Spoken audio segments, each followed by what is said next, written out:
सभी को शुभेच्छा, हरिओम। आज इस वीडियो में हम समझने वाले हैं कि कुछ हिमालय में साधु संत बहुत सारे महर्षि 150 साल कुछ नहीं होता है, 200 साल भी जीते हैं। कोई कहता है 300 साल जीते। ये बात सही है क्या? अगर सही है तो हम भी 150 साल आराम से जी सकते हैं। इसका कारण क्या है? कौन सी मिसिंग लिंक है जो हमें हमारी उम्र कम कर रही है? आज की डेट में हम जानने वाले हैं हमारा शरीर किस प्रकार चलता है और किस प्रकार हमारे शरीर में रोग आता है। ओनली प्राणायाम के द्वारा हम अपने शरीर की उम्र 100-125 साल आराम से कर सकते हैं। क्या है प्राणायाम और कौन से प्राणायाम से हमारे शरीर की उम्र बढ़ती है और प्राणायाम ना करने से आज उम्र क्यों कम हो रही है और क्यों आवश्यकता है हर इंसान को प्राणायाम की, ये डिटेल जानकारी इस वीडियो में हम समझने वाले हैं। कृपया वीडियो बहुत ही महत्वपूर्ण है अपने जीवन के लिए। वीडियो को अंत तक देखें और चैनल को अभी तक सब्सक्राइब नहीं किया, चैनल को सब्सक्राइब करें। जानकारी बहुत महत्वपूर्ण है। तो एक उदाहरण से समझेंगे। शहर के लोगों की उम्र गांव के लोगों के उम्र की तुलना में 15 साल कम है, ऐसा मेडिकल साइंस कहता है। अगर हमने देखा गांव के लोगों के उम्र की तुलना में जंगल में जो लोग रहते हैं, जहां दूर दूर तक ओनली जंगल है, उन लोगों की उम्र गांव के लोगों की तुलना में और ज़्यादा है, ऐसा मेडिकल साइंस कहता है। अगर हिमालय में जो लोग रहते हैं, हिमालय में रहते हैं, बड़े बड़े साधु होते हैं, उनकी उम्र 150 साल होती है, तो उनकी उम्र और ज़्यादा है। ये आज साइंस कह रहा है, लेकिन इसके पीछे रहस्य क्या है? इस रहस्य को हम जानने वाले हैं, बहुत ही डिटेल बारीकी से जानने वाले हैं। तो ये कैसे होता है, शहर के लोगों की उम्र क्यों कम होती है, इसको एक एक बात से हम समझने वाले हैं। जैसे उदाहरण के द्वारा हम श्वास लेते हैं, श्वास छोड़ते हैं, हम क्या बोलते हैं? ये इंसान मर गया, इसके शरीर से प्राण निकल गया, इसके शरीर से प्राण निकल गया। प्राण यानी क्या? जीवन। जो प्राण हमारे शरीर को चलाता है उसको बोलते हैं प्राण वायु। अब जब बच्चा जन्मता है और मृत्यु तक श्वास लेते रहता है, छोड़ते रहता है, लेते रहता है, छोड़ते रहता है। जब जिस दिन उसने श्वास छोड़ा और लिया नहीं, खत्म।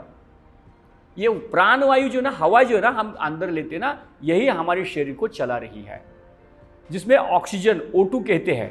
और ये O2 हमारे बॉडी को चलाता है। जैसे हम एक श्वास लिया, छोड़ा, लिया, छोड़ा। अभी शहर में क्या होता है, गांव में क्या होता है, कितना O2 हम अपने शरीर में लेते हैं? उदाहरण के द्वारा समझो 250 ml यानी 250 से 300 cc O2 अगर हम एक श्वास में अंदर ले रहे हैं, कहां पर? शहर में।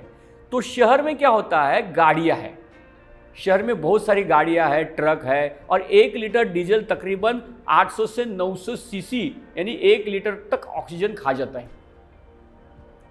तो वायुमंडल का क्या हुआ? O2 कम हुआ। तो हम लेते हैं श्वास, नाक से हवा लेते, उस हवा में फिर जो O2 का परसेंटेज है ना, बस 20% बचा है। शहर में 17-18% ही बचा है, कोई कहता है 15% ही बचा है। अगर एक श्वास में हम 300 cc हवा ले रहे हैं अंदर, तो उसमें से कितना? 15% से 45 cc ऑक्सीजन हमारे शरीर में आ जाएगा, O2। अब हम ये समझेंगे कि हमने गांव में क्या है वातावरण। गांव में कैसे एक श्वास अगर लिया ना, उसमें कम से कम 30% होता है O2, यानी गांव की हवा शुद्ध होती है। वहाँ पे कोई डीजल वाली गाड़ियाँ नहीं होती है, वहाँ पे बड़ी बड़ी फैक्ट्रियाँ नहीं होती, दूर दूर तक नहीं होती है। तो उसकी वजह से वहाँ पे 30-35% ऑक्सीजन होता है गाँव में। तो गाँव के लोगों को क्या होता है? ज़्यादा 300 cc भी एक बार में 300 ml भी हवा ले ली, तो 300 का कितना होगा? 30 से 90 ml, 90 cc ऑक्सीजन उनके बॉडी को मिलता है। देखो शहर में कितना मिला? 45 एक श्वास में। गांव में कितना मिला? 90। अगर आप जाएंगे जंगल में या फिर हिमालय में, कोई ऐसी जगह पर जहां पर दूर दूर तक कोई फैक्ट्री नहीं है, 200, 300, 400 किलोमीटर, तो वहां पे अगर आपको देखेंगे तो वहां पे तकरीबन 50% के 60% ऑक्सीजन होता है, प्योर।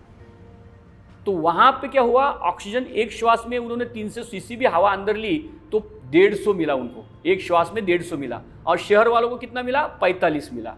देखो, और ये ऑक्सीजन करता क्या है अपने शरीर में? क्यों? हाँ, उसकी वजह से हमारे शरीर में ज़्यादा उम्र होती है। तो ये जो हवा है ना, अपने शरीर में हम जाते हैं तो हवा शरीर में क्या काम करती है? तो हमारे हवा शरीर को चलाती है। एक उदाहरण से समझेंगे। ये लोखंड का ग्रिल है, लोखंड का रेलिंग है, लोखंड का फैन है, लेकिन काम क्या कर रहे हैं? अलग अलग कर रहे हैं। उसी प्रकार हवा एक ही है, शरीर में जा रही है, लेकिन हमारी बॉडी में अलग अलग, शरीर में अलग अलग जगह अलग अलग काम करती है। जैसे कि ये हमने श्वास लिया, ऑक्सीजन हमारे शरीर में भर लिया, तो ऑक्सीजन कहाँ कहाँ पे वो काम करता है, फेफड़ों से जाकर कहाँ कहाँ काम करता है। सबसे पहला महत्वपूर्ण काम करता है अपान वायु के नाम पर बड़ी आंत में काम करता है। जब भी हम मल त्यागते हैं, सुबह सुबह संडास जाते हैं ना, तो ये अपान वायु होता है बड़ी आंत में, तो वो अपान वायु क्या करता है, उस मल को अंदर ढकेलता है और तब हमें संडास आ जाती है।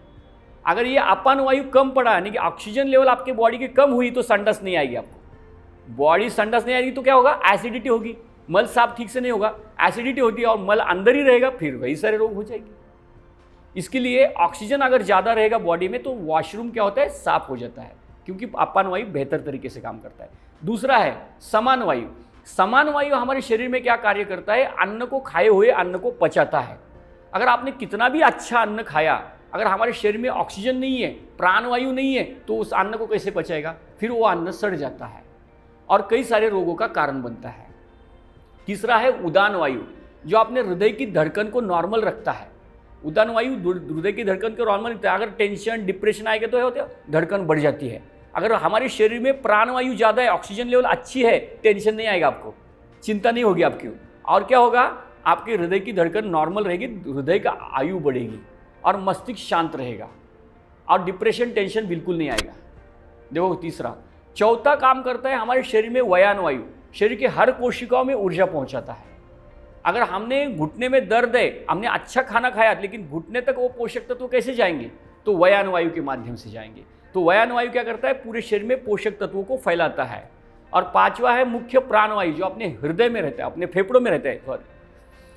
और पांचवा है मुख्य प्राणवायु, जो अपने फेफड़ों में होता है। फेफड़ों में एक विलक्षण बल होता है, ये चारों वायु को जो क्या है रॉ मटेरियल भेजता है। ये मुख्य प्राणवायु फेफड़ों का, ये चारों को रॉ मटेरियल भेजता है। तो ये मुख्य है, अपने फेफड़ों का मुख्य प्राणवायु है। ये 5 जन मिलकर अपने शरीर को चलाते हैं।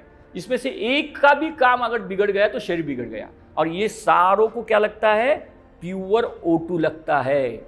और ये O2 कहाँ पे होता है, प्राणायाम में होता है। अभी देखेंगे शहर के लोगों को 45 सीसी ही ऑक्सीजन मिल रहा है एक श्वास में, तो उनकी उम्र कैसे बढ़ेगी।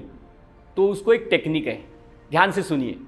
अगर हम साधारण श्वास लेते तो कितना लेते, 300 ml 300 सीसी, और एक डीप ब्रीदिंग करते तो क्या करते, लंबी श्वास ली, तो साधारण श्वास के तुलना में तकरीबन 30 गुना ज़्यादा श्वास लेते हम, 30 गुना। यानी कि अगर साधारण श्वास में 300 सीसी ले रहे, 300 सीसी यानी 300 ml ले रहे, तो एक डीप ब्रीदिंग में तकरीबन 3 लीटर लेंगे, 2-2.5-3 लीटर हवा अंदर लेंगे। और उस 3 लीटर के 3000 सीसी के अगर हमने 15% निकले तो कितने हो गए, 450।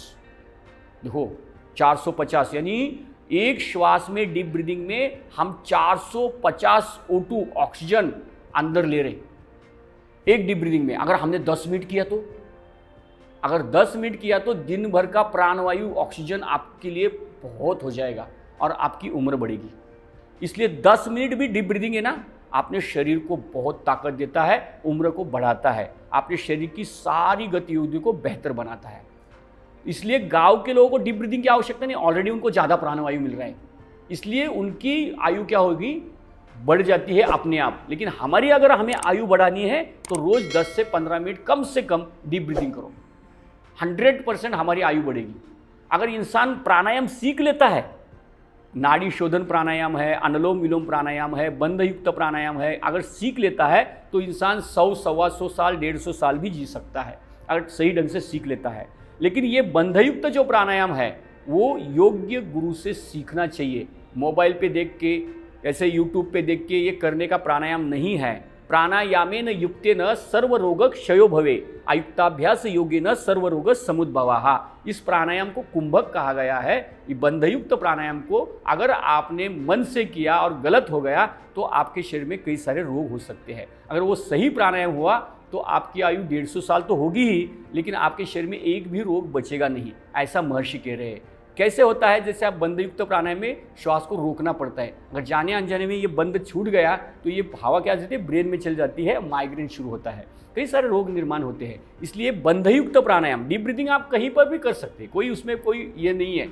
जैसे कोई किसी को अस्थमा है, तकलीफ हो रही है तो धीरे धीरे करो, डॉक्टर को पूछ कर करो, लेकिन डीप ब्रीदिंग कोई भी कर सकता है, बंधयुक्त प्राणायाम हमें सीखना चाहिए। तो डीप ब्रीदिंग से हमारी आयु बढ़ाए, और वीडियो अगर अच्छा लगा है तो ज़्यादा से ज़्यादा लोगों को शेयर करें, और वीडियो को लाइक करें। चैनल को सब्सक्राइब अभी तक किया नहीं तो चैनल को सब्सक्राइब करें। धन्यवाद। हरिओम।